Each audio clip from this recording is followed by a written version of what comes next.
Welcome back to the Lights Out podcast, bedtime stories for boys and girls around the world. Good evening, boys and girls. Are you ready for bed?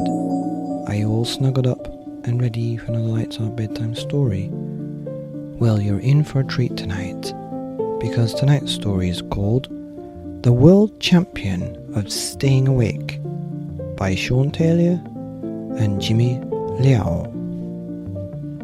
Once upon a time. Good night, Stella, says Dad.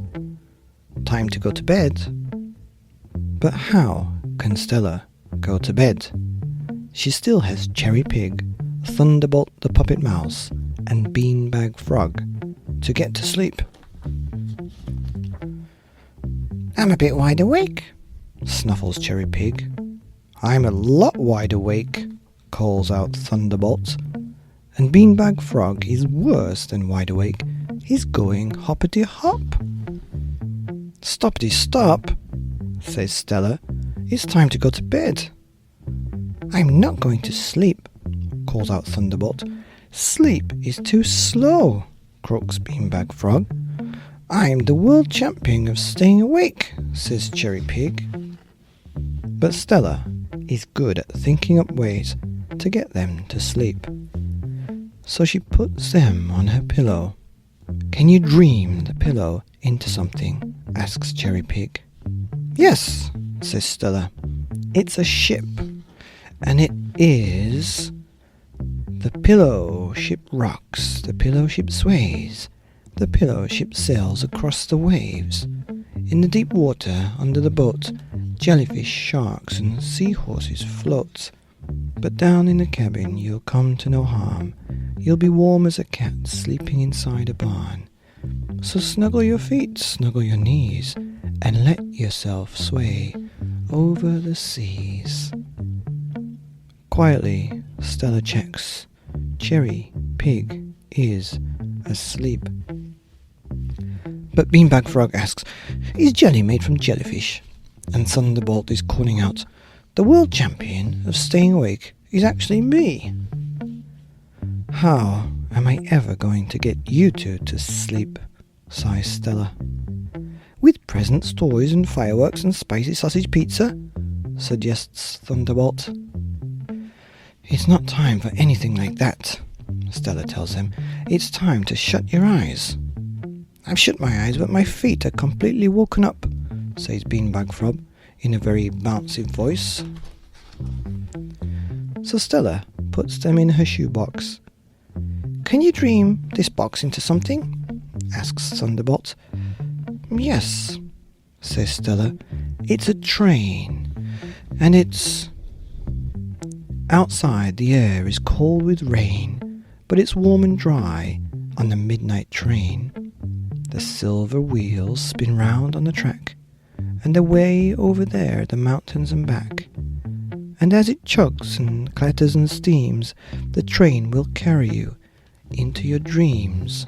Dreams of journeys and dinosaur eggs, dreams of white horses with galloping legs. Who's the world champion of staying awake now? Whispers Stella. Thunderbolt lifts his head and says, I'm the world champion of going to sleep.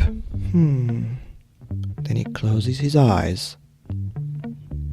So that leaves Beanbag Frog. Is he asleep? No, he's not. He's going hoppity-hop again. How many years is it to my birthday? He asks Stella. I can't believe you're still awake, she whispers. I can, says his croaky voice. The world champion of staying awake must actually be me. So Stella puts him in the toy basket. Can you dream this basket into something? Asks Beanbag Frog. Yes, says Stella. It's a balloon. And it's the starship balloon. Flies off and away, leaving behind the last of today. Through air as quiet as fallen snow, up and up and up you go. Up so high that it's best to stop if you feel like going hoppity-hop, and what's around you as you rise, the sparkling necklace of the skies. Stella checks. Beanbag Frog is lying with his head on one arm. Not a croak, not a bounce, not a hoppity hop. Whew, they're all fast asleep, she whispers. And she tucks them in one by one into bed. So the world champion of staying awake must actually be Stella. Or perhaps not. The end of the beautiful book that I've read several times to my kids, called The World Champion of Staying Awake by Sean Taylor and Jimmy Liao, here on the Lights Out podcast. Bedtime stories for boys and girls and hoppity hop frogs around the world. Good night.